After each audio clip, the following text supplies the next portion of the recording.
సంప్రదాయం అని. వాళ్ళ పని ఏంటి అంటే జనాలకి బాగా ఇతవచనాలు ఇస్తారు, కానీ వాళ్ళు అబద్ధం చెప్తున్నారు అని కూడా మనం నమ్మలేము. వాళ్ళు అబద్ధమే చెప్పేది, కానీ అది అబద్ధము అని కూడా మనం నమ్మలేము. అంత బాగా చెప్తారు. వాళ్ళు చారువాకులు. వాళ్ళ సంతోషం కోసం, వాళ్ళ సమయాన్ని ప్రశాంతంగా ఉండడానికి కోసం, ఎటువంటి రెస్పాన్సిబిలిటీ లేకుండా జీవించడానికి కోసం బతికేవారే చారువాకులు. వాళ్ళు తిన్నామా, పడుకున్నామా, బతికామా, నలుగురికి ఈ అబద్ధాలు ఇవన్నీ చెప్పి నమ్మించామా, వాళ్ళ నుంచి గౌరవం పొందామా, వాళ్ళు చారువాకులు అంటారు. అటువంటి వాళ్ళు ఒకసారి నాతో ఫ్లైట్ లో కలిసి ఒక మాట అడిగారు. మీరు చాలా మంచిగా ఓంకారం ప్రోగ్రామ్ లో బోధిస్తూ ఉంటారు, మా పిల్లలు చూస్తారు, మా భార్యను అప్పుడప్పుడు చూస్తూ ఉంటుంది, కానీ నేను అవన్నీ నమ్మను అన్నాడు. మంచిది సార్ అన్నాను. ఇక ఈ పాపాల పుణ్యాల గురించి చెప్తూ ఉంటారు కదా, ఏదో కర్మ అని. మీరు ఎప్పుడైనా పుణ్యం చేస్తే స్వర్గం పోతారు అంటారు కదా అన్నా.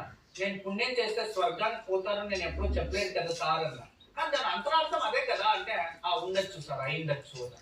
మీరు ఎప్పుడైనా స్వర్గాన్ని చూసారా అన్నారు. అవును సార్ చూశాను అన్నారు. నరకాన్ని చూసారా అన్నారు. అవును సార్ చూశాను అన్నారు. అయితే అది ఎలా ఉంటుంది అన్నారు. ఇంక వాళ్ళకి అలాగే సమాధానం ఇవ్వాలి కదా, వాళ్ళకి ఎలా ఉంటుంది అయితే అన్నారు. అప్పుడు అంటే వాళ్ళకి నాకు వాదన ఫ్లైట్ లో జరుగుతూ ఉంది, పక్కనే కూర్చున్నారు కాబట్టి మాట్లాడుతున్నాం. సార్ నా జీవితంలో నాకు ఎప్పుడైతే గౌరవం లభించిందో, ఆ గౌరవంతో నేను ఎప్పుడైతే సంతోషం అనిపించిందో, ఏదో నేను సాధించాను అనిపించిందో, అదే స్వర్గం సార్. నాకు ఎప్పుడైతే అవమానాలు జరిగాయో, ఎప్పుడైతే ఆ అవమానాల్ని భరిస్తూ వచ్చానో, అదే సార్ నరకము. రెండు నేను చూశాను సార్ అంటే, అరే బతుకుండేటప్పుడు కాదు, చచ్చిన తర్వాత అన్నాడు. అదేదో వెళ్ళొచ్చి నేను చెప్తాను సార్, వచ్చే జన్మలో కలుద్దాము అన్న. ఇంకేం మాట్లాడలేదు. అంటే చారువాకులు అలా ఉంటారు, వాళ్ళకి ఏమైనా మాట్లాడతారు.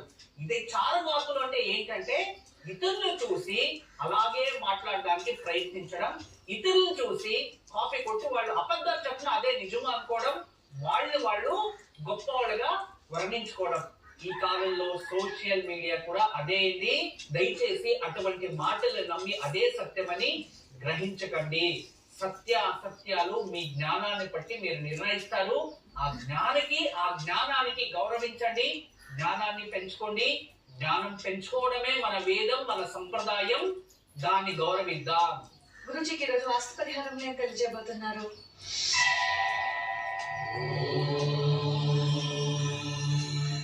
చాలా మంది నన్ను అడుగుతున్నారు, గురుగారు ఇంట్లో ముగ్గురున్నారా, నలుగురున్నారా? ముగ్గురుంటే అదృష్టం, నలుగురుంటే దరిద్రమా? 5 మంది ఉంటే అదృష్టం, 6 మంది ఉంటే దరిద్రమా? ఇలా అడుగుతూ ఉన్నారు. అంటే దాని అంతరార్థం, మా husband and wife private job చేస్తూ ఉంటారు, వాళ్ళకు ఒక